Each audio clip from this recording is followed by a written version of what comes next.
Ascendra International, and today is a very special day because today is Freedom Friday and we have given out almost 160 checks to our ascenders na kung saan marami dito merong mga malalaki at maliliit na cheque. But today is a very special day because we don't want to only celebrate yung mga big wins.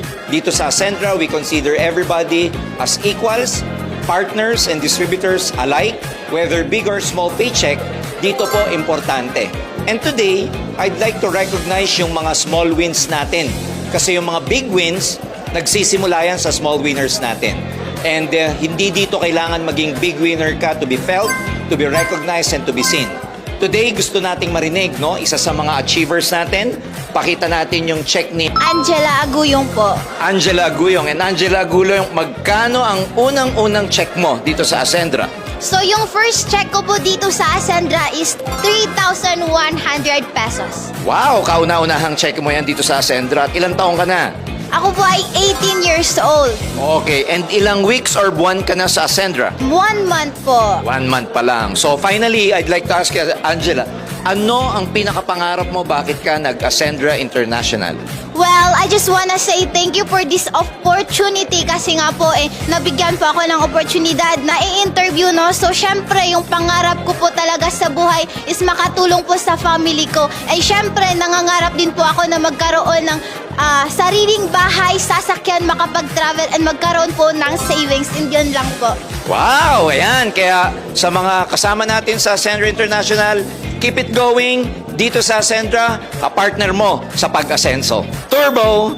And another one, dito sa Ascendra Freedom Friday, meron na naman tayong small win na gusto nating i-celebrate because again, as I've said, lahat ng big wins nagsisimula sa small wins. Kaya kasama natin ngayon si Albert Reyes de la Cruz.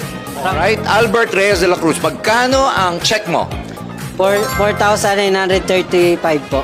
Okay, pang ilang check mo na yan at ilang buwan or weeks ka na sa Ascendra International? Almost 1 month na rin po ako dito sa Ascendra International pero kumita po ako just 1 day ng 4,995. Wow, congratulations! And of course, bago tayo matapos, gusto ko malaman, ano ang pangarap mo? Bakit ka nag-Ascendra International? So, ang pangarap ko po nung una sa sarili ko is matuguyod ko yung sarili ko kasi ako simula nang wala pa ako dito sa Ascendra, is sariling sikap na talaga ako sa buhay dahil broken family po ako.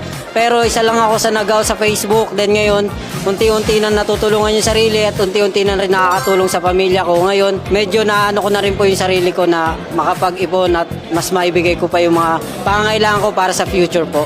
Alright, congratulations! And again, aabangan natin ang mga susunod pang check